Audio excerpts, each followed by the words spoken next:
Hey, Dr. McNamara here, and I have with me Alessandra, and this month we are celebrating Mental Health Awareness Month. So today we wanted to give you 5 tips on how to improve your mental health, and there's nobody better to do it than Alessandra herself. She is a mental health nurse as well as a mental health instructor. So in honor of Nurses Week as well, we're going to have her give us 5 tips on how to improve your mental health. Thank you. Mental health is super complex, but 5 easy tips that anyone can remember to just improve their mental health overall. Number 1 would be sleep. I recommend sleeping the required amount of hours for your age group. For most adults, 18 to 60, that's anywhere from 7 to 9 hours a night. And if you're someone who's having any sort of struggles with sleep, the top 2 recommendations I can give for improving your sleep is to make sure as soon as you wake up in the morning, you get some early morning sunlight. That's going to help set your circadian rhythm for the day.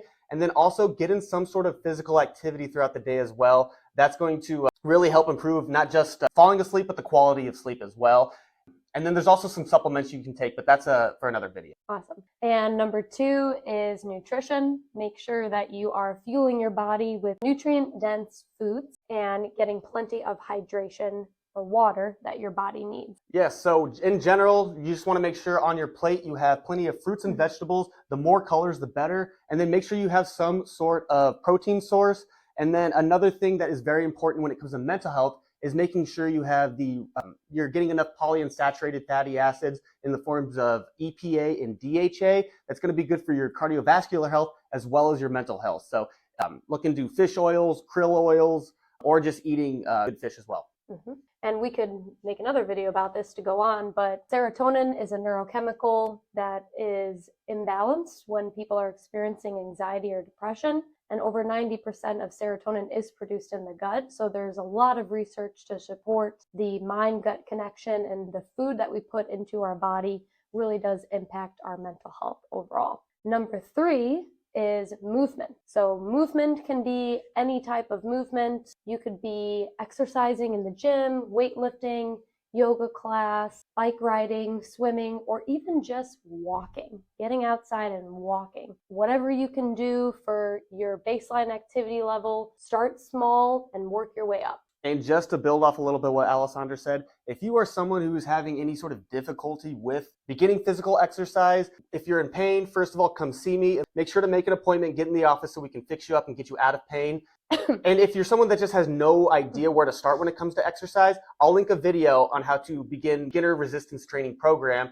And there's some cardio recommendations in there as well. And I can speak on his recommendations for exercise. Has been very helpful for me personally. Number 4 is connectedness. So connecting with other people. Human beings are species that really thrive on being social and our connections with others. A lot of mental health illnesses or disorders relate to feelings of isolation or being alone. So making a connection with either your loved ones, a friend, or even just someone at the grocery store that you see, connecting with someone in some way. And finally, number 5 is self-care. And self-care activities can be a lot more than getting your nails done. Self-care activities can be prayer, reading, cooking a meal, listening to music, maybe even exercise. It's really something that you're doing for yourself to de-stress or nourish your soul and well-being. And just one final thing to add to that last thing Alessandra said is,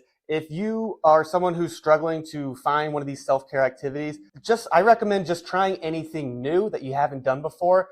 It's going to help improve neuroplasticity, which neuroplasticity is the ability to our brain to make different connections and to kind of rewire the way our brain works. And that can have a very large impact on our mental health. So it's very important to do new things, especially difficult things as well. Hopefully those 5 tips were helpful for you. And just to recap them again, we had sleep, nutrition, movement, connectiveness, and self-care. So guys, thank you for watching. And if you like this type of information, please like and subscribe for more health and wellness. Thank you.